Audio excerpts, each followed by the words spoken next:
Saludos y bienvenidos una semana más a Informe Salamanca, un programa en el que repasamos la actualidad más cercana en forma de reportaje. Los expertos la definen como la epidemia de finales del siglo XX y principios del XXI. Hablamos de la alergia, una afección que en los últimos años ha aumentado de manera exponencial. De hecho, conviven con ella cerca de 50.000 personas en Salamanca. En la actualidad ya se ha convertido en la sexta causa de consulta en atención primaria.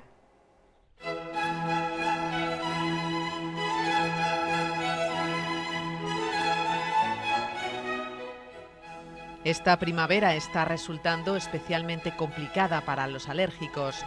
Durante lo que queda de este mes de mayo y el próximo mes de junio está previsto que los niveles de pólenes se eleven hasta cotas altas, debido sobre todo a las lluvias registradas en los últimos meses. Esto se hace sobre todo basándose en los regímenes de lluvias del otoño y el invierno. Y este año ha habido, afortunadamente, para las reservas de agua, que estaban muy bajas, ha habido mucha lluvia y entonces lo que se espera es que sea una primavera con niveles de pólenes muy elevados. Otra cosa es que si el tiempo durante la primavera es muy lluvioso, pues probablemente disminuya mucho la incidencia en los enfermos. Pero en principio la primavera se espera mala. Jóvenes y niños son los grupos poblacionales que más sufren esta afección.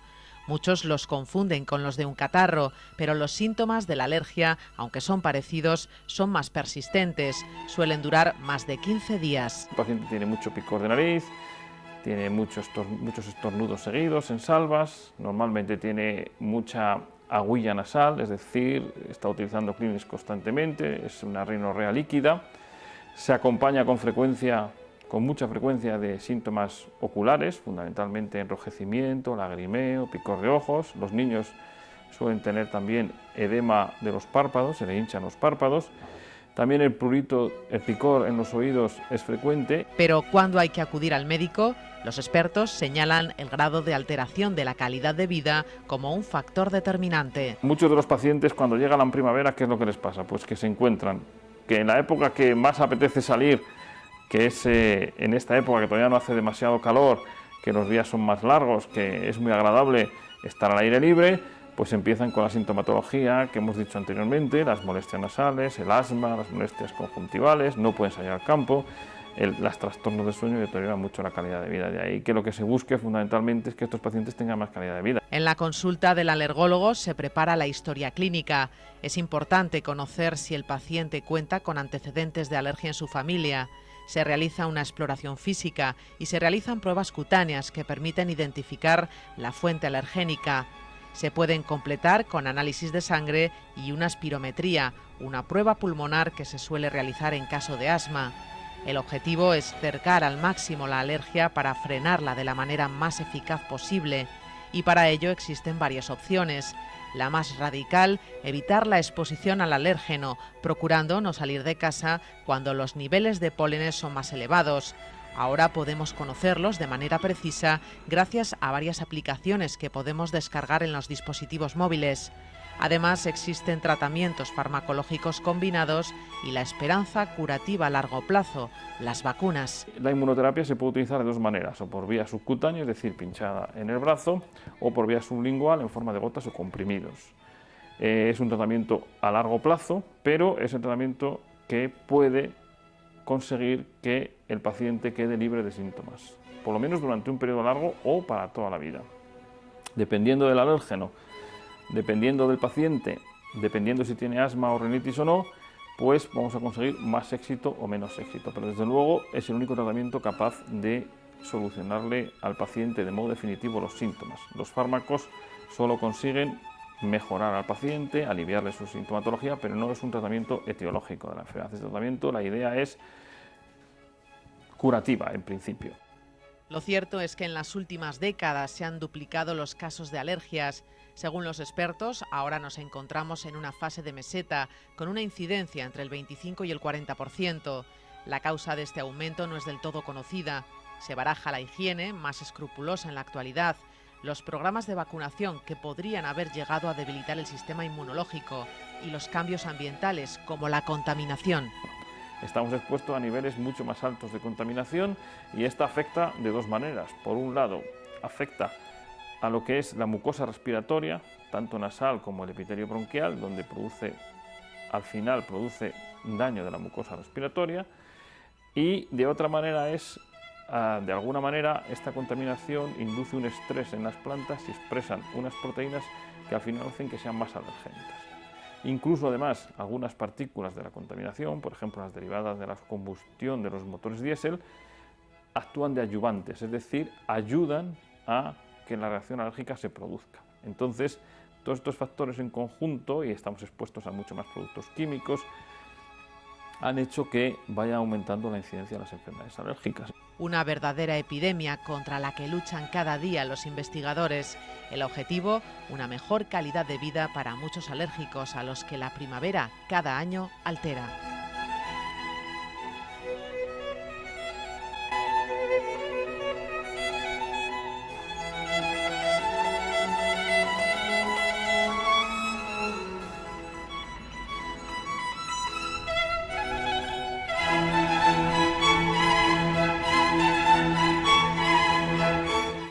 Cada español consume de media a la semana medio kilo de patatas. Es el producto que ofrece más posibilidades en la cocina y en tiempos como estos de crisis, el que más ha aumentado sus ventas. Sin embargo, no todas las patatas sirven para hacer una buena tortilla o unas simples patatas fritas. Salamanca, y en concreto la comarca de Las Villas, es una de las zonas de España en las que se producen patatas de mejor calidad.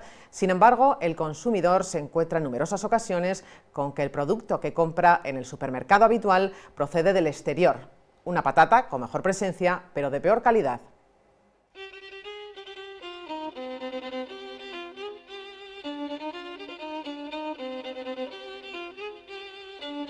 Patatas fritas, con huevo, en tortilla, bravas, con marisco o en puré. Probablemente ningún otro producto tenga más posibilidades en la cocina que la patata. Cada español consume de media al año algo más de 30 kilos, unos 3 millones de toneladas en todo el país. Los agricultores producen en torno a los 2 millones, por lo que una tercera parte de la patata que se come aquí procede de otros países, especialmente de Francia. Una patata con mejor presencia, pero de peor calidad. Precisamente Salamanca, y en concreto la comarca de Las Villas, es una de las zonas productoras de las mejores patatas. Sin embargo, para que podamos disfrutar de ellas, antes hay que pasar por un largo proceso.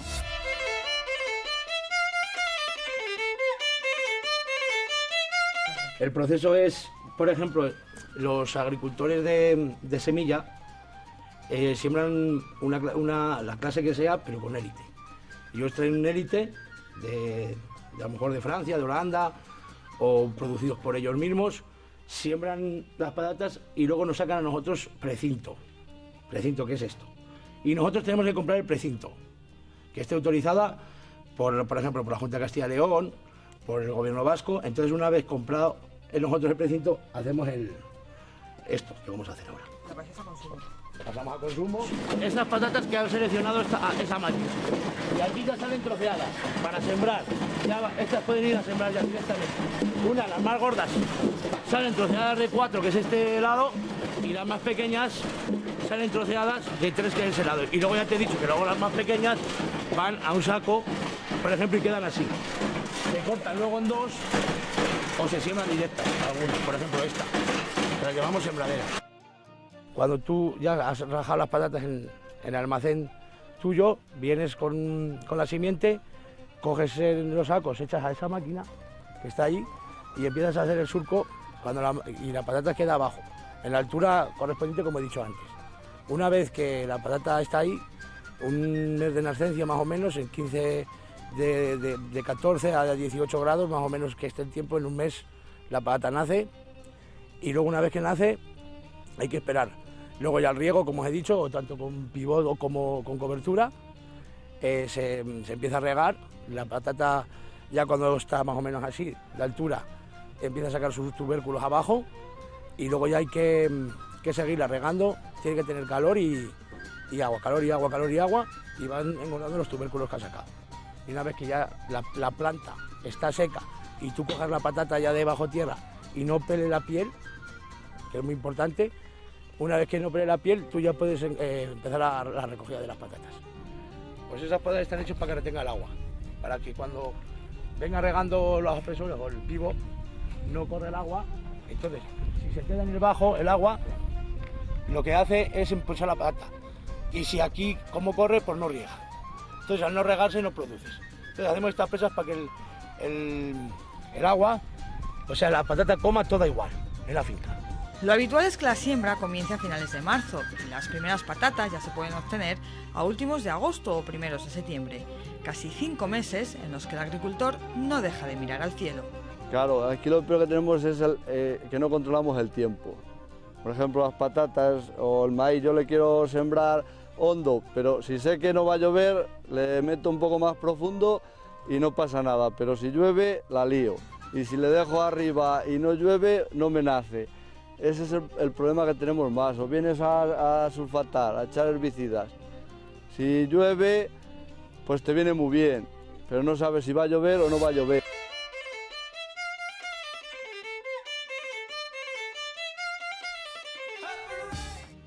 El principal problema al que tienen que hacer frente los productores de patatas es el precio al que les pagan el fruto de tanto esfuerzo. Puede variar hasta bajar a cantidades con las que ni siquiera cubren una parte de los gastos. A lo mejor aquí nos pagan a 10 céntimos o 12 o 5. Los años malos, que los hemos tenido de 5 céntimos, y luego a lo mejor bajan a los mercados y están a 35 o 40 céntimos. Entonces nosotros estamos perdiendo dinero y alguien se está forrando a cuenta nuestra. El precio pues en las patatas es lo más variable que hay. Puede subir, pero vamos, mucha diferencia, del doble y hasta 3 veces de diferencia de precio. Y es que cambia, no sirve que ahora las patatas estén muy caras y a la hora de sacarlas están baratas. Y están baratas y nadie te las paga más. Entonces cuando nosotros pedimos un precio de 15 o 16 céntimos, no es que estamos pidiendo mucho, estamos pidiendo lo normal, porque nosotros tenemos con 13 o 14 céntimos cubrir los gastos. Los gastos de la patata ya te lleva a producir el kilo casi los 12 céntimos. Entonces tenemos que sacar por lo menos 3 o 4 céntimos para nosotros, para vivir, para invertir, en maquinaria, para que se pueda seguir trabajando.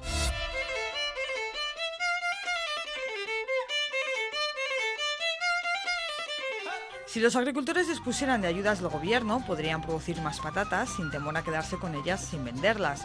La ausencia de este tipo de subvenciones hace que durante unos meses el mercado español quede desabastecido de patata española. Las cadenas de distribución, con algunas excepciones, se ven obligadas a abastecerse de patata vieja o de producto que llega del exterior. Pero claro, las ves allí en las bolsas y son mucho más bonitas que estas, así de claro, aunque sean peores. Para luego la gente pues se tendrá que convencer de que son mejores estas y seguro que tienen por menos tratamientos que las otras para que estén más bonitas. Están subvencionados por el gobierno. Están subvencionados por el gobierno con unos céntimos. A ellos no es que nos dé igual, que valgan baratas, pero nos da igual, porque ellos siempre van a tener un precio fijo casi en el kilo y luego eso. Entonces ellos las guardan y cuando nosotros acabamos de patatas empiezan ellos a traer aquí. El consumidor sabe bien lo que compra. En la mayoría de los casos comprueba la etiqueta para saber si, como sucede en centros como este, la patata es marca española. Las compro nacionales o de la zona de Salamanca, que son mejores. Hombre, prefiero que sea mejor de aquí, y ahora que viene la nueva, que de la parte de Sevilla es mucho mejor que la francesa, eso es matemático. Primero lo nuestro que lo extranjero. Sí, porque me gustan más y porque son productos de la tierra y siempre que puedo lo compro. Ajuste en el precio, subvenciones del gobierno y facilidad para el almacenaje. Solo así el agricultor español produciría más y no sería necesario traer producto extranjero como este, con el que disfrutar de una buena tortilla es casi imposible. El paso de los siglos, el cambio de los gustos artísticos, los distintos avatares históricos hicieron que muchas piezas patrimoniales de la provincia fueran o directamente destruidas, en algunos casos, en otros escondidas y en otros simplemente olvidadas. De vez en cuando tenemos la suerte de que algunos de estos tesoros salen a la luz. Es muy de vez en cuando, por eso es un hecho reseñable que 2 párrocos del municipio de Cantalapiedra hayan encontrado 2 valiosas piezas con muy poco tiempo de distancia. Una excepcional tabla de gallego y unas pinturas renacentistas. Son aventureros del arte a lo Indiana Jones, pero sin látigo ni sombrero.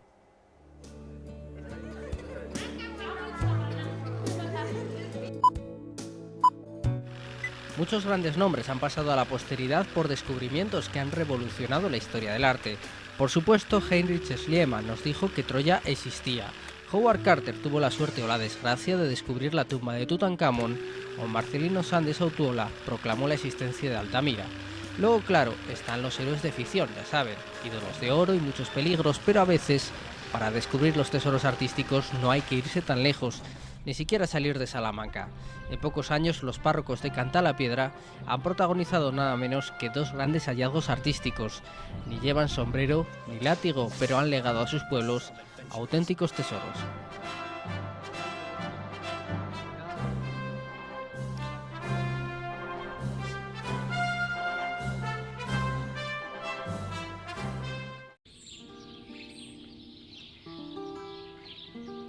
Juan Andrés Martín y Tomás Gil se hacían cargo de la unidad pastoral de Cantalapiedra hace 8 años, unidad que incluye 4 municipios, uno de ellos, de los más pequeños, es Campo de Peñaranda.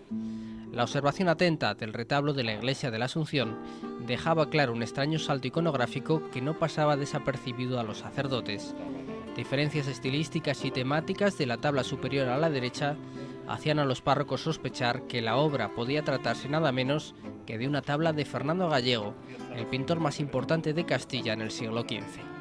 En primer lugar buscamos unos prismáticos para acercar más la imagen, ya que estábamos un poco lejos, está en lo alto del retablo, y entonces ya pedimos también unas escaleras de estas que se extienden y ya nos acercamos, ¿no? Y a la misma altura ya comprobábamos que pues todo, ¿no? La minuciosidad, los detalles y todo ya correspondía con Fernando Gallego. Fueron muchos días de ir y venir y de involucrar a todas las autoridades posibles para dar cuenta de uno de los hallazgos más significativos en el arte de los últimos años. Tras un proceso de restauración, la tabla presenta hoy todo su esplendor, que demuestra la bella factura llena de detalles, salida de la mano de Fernando Gallego en el momento más interesante de su trayectoria, hacia el año 1490.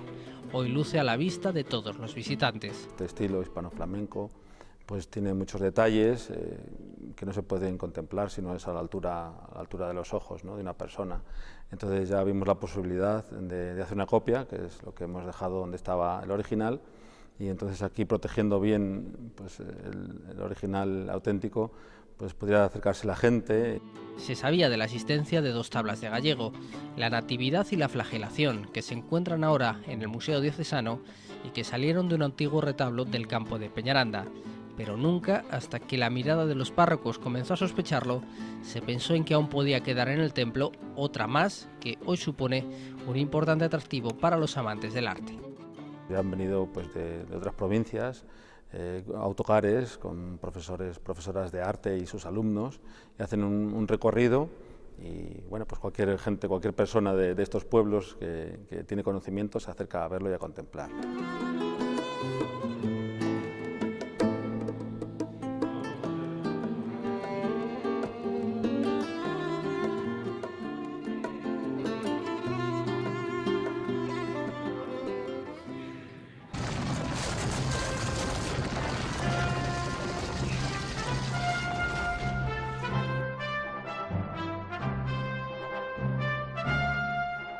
Poco después del hallazgo en Campo de Peñaranda, de nuevo los intrépidos descubridores se ponen en acción en la ermita de la Misericordia de Cantalapiedra.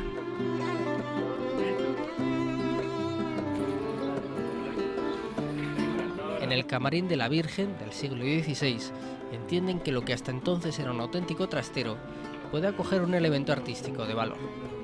Nos dimos cuenta que, aunque estaba encalado, tenía formas clásicas, tenía un frontón triangular arriba, tenía unas pilastras, y entonces, claro, uno mira y dice, pues esto no es normal, esto se veía algún resto pictórico debajo, y entonces dijimos, pues esto tiene que ser valioso. El resultado es hoy una obra espléndida y bastante singular en la provincia. Se ha recuperado gran parte del retablo original de la Virgen de la Misericordia después de la profunda transformación sufrida en el siglo XVIII. Ha sido un reto porque estaba totalmente perdido, la policromía, muchas formas estructurales que se habían perdido también, y la hemos reconstruido para conformar el soporte que da la estructura del retablo. Las restauradoras Marta Arroyo y Marta Torre documentaban la existencia de un antiguo retablo de estilo romanista con hornacina que fue modificado creando un falso doble ábside y una ventana al exterior. Un mortero de adobe que conformaba la ventana, o sea, eso era una composición de una hornacina renacentista, o sea, del siglo XVI, y que posteriormente se ha hecho una ventana y se ha perdido. La labor de restauración ha permitido recuperar la estructura de arco triunfal del retablo, parte de la hornacina y 4 pinturas laterales alusivas a las virtudes de la fe, la esperanza y la caridad, además de la misericordia. También la imagen de Dios que ocupa el frontón y las pinturas murales que arroparon al retablo y que fueron añadidas en el XVII pueden volver a verse por primera vez desde hace siglos. Desde el siglo XVIII nadie había vuelto a ver esas pinturas nunca más. Siempre habían estado tapadas y siempre habían estado ocultas, hasta que nos dimos cuenta, subiendo por una trampilla, que había unos restos también pictóricos allí, muy deteriorados también, y entonces dijimos, pues esto formaba parte también del retablo, también tiene su mérito y tiene su importancia. Tesoros financiados con el empeño de los párrocos y el esfuerzo económico de los feligreses, y que demuestran que a veces no hay nada como saber mirar y sentir compromiso. Sin jugarse la vida, sin recorrer templos malditos ni necesidad de látigo, descubridores de arte que ya anuncian nuevas aventuras.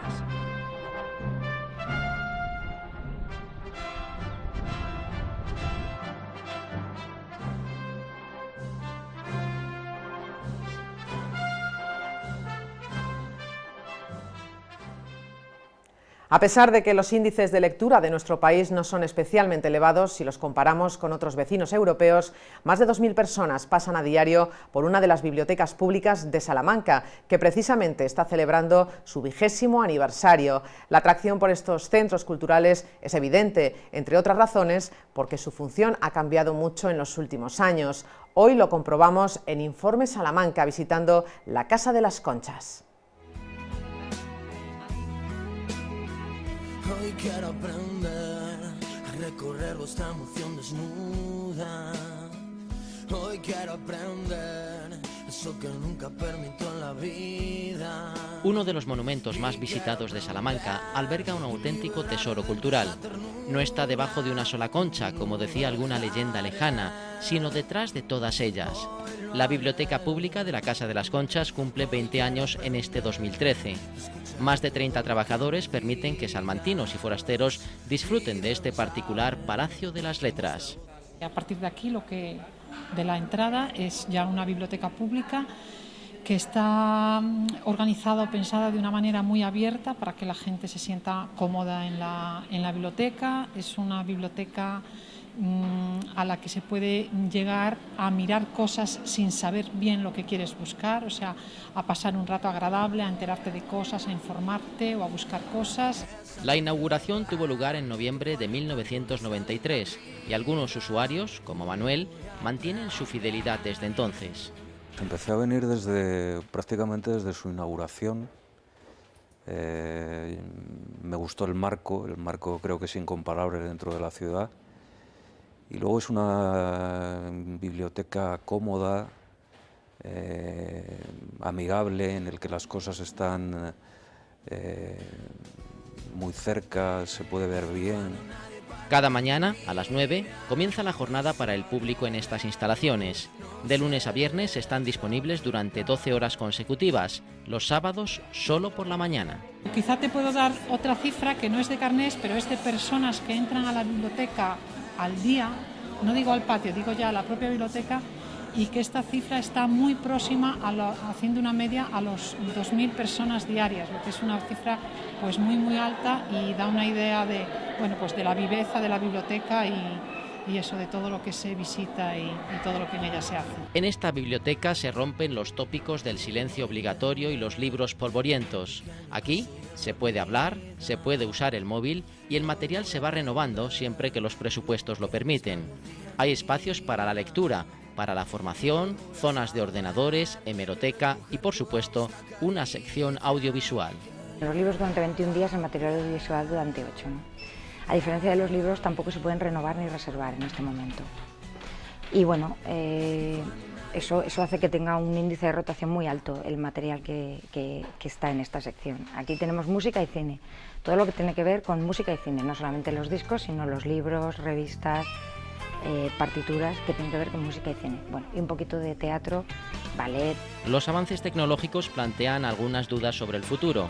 De hecho, las tendencias de los usuarios han ido variando desde que se extendieron las descargas a través de Internet. Porque hace 20 años justamente empezamos a prestar los CDs y los DVDs y todo el mundo se preguntaba qué pasará con esto, ¿no? Y nos robarán muchos CDs, muchos DVDs y al final nos hemos ido acostumbrando todos a un formato que ya forma parte de nuestras vidas. No sé, uno de los mayores cambios es ahora, así como un formato muy consolidado, el Blu-ray, ¿no? Nosotros todavía tenemos una colección muy incipiente de Blu-ray y bueno, a ver qué dice el mercado sobre ese formato. Bueno, nos vamos a tener que replantear la situación porque sí que es verdad que ha bajado el índice de préstamo. Pero la Casa de las Conchas es mucho más. Se trata de un foco cultural con 7 clubes de lectura, visitas guiadas de todo tipo de colectivos, 2 talleres de escritura, ciclos musicales, escénicos y artísticos, exposiciones, grupos de conversación en 7 idiomas, propuestas formativas gratuitas y, por supuesto, amplia presencia en las redes sociales. Por un lado es actividad cultural, por otro lado también es actividad un poco formativa, podríamos llamarlo, y también actividad social, porque hay reuniones con muchísimos grupos. En este sentido, la actividad se ha incrementado con la Asociación de Amigos de la Biblioteca de la Casa de las Conchas, fundada en abril de 2010. Surge en un contexto económico y político, ¿no?, donde la cultura se queda un poquito al margen del programa, y para impulsionar las actividades que ya la biblioteca tenía, ¿no? A lo largo de ese proceso de encontrar socios o amigos, ¿no?, y de promover las actividades que ya había e intentar mantenerlas y desarrollarlas a lo largo del tiempo, vimos también que la asociación tenía esta capacidad de aglomerar personas, ¿no?, de traer más gente a la biblioteca, tal vez gente en otra disposición, de otra forma, y ahí se incluye mucho este programa que existe casi desde el inicio de la asociación, llamado Sin Escenario, que es como un polo de todo lo que se produce culturalmente en Salamanca, donde es un sitio de experiencia, de muestra de pequeños proyectos que tal vez no tuvieran lugar en otros sitios. Precisamente esta asociación está impulsando algunos de los actos con los que se anticipa el 20º aniversario de la biblioteca, cuya celebración tendrá su punto culminante después del verano. Más allá, en el horizonte, quedan sin despejar algunas incógnitas, como las tarifas por el préstamo de libros que ya se están cobrando en otros países europeos. Realmente en España no se hacía el préstamo de pago porque era y todavía sigue siendo un poco un país cuyos índices de lectura eran bastante más bajos que otros países de nuestro entorno. Entonces se pensaba que el préstamo de pago pues podía ser un freno a ese desarrollo que todos esperábamos de la lectura. Pues ahora estamos en un momento diferente, todavía los bibliotecarios pensamos que debemos seguir con que el préstamo sea todavía libre y gratuito. Yo tengo ahí una posición pues bastante personal en cuanto a esta cuestión de los servicios totalmente gratuitos, que a veces pueden producirse abusos justo por eso mismo, pero en fin, yo creo que de momento estamos en la situación de que el préstamo debe ser todavía libre y gratuito.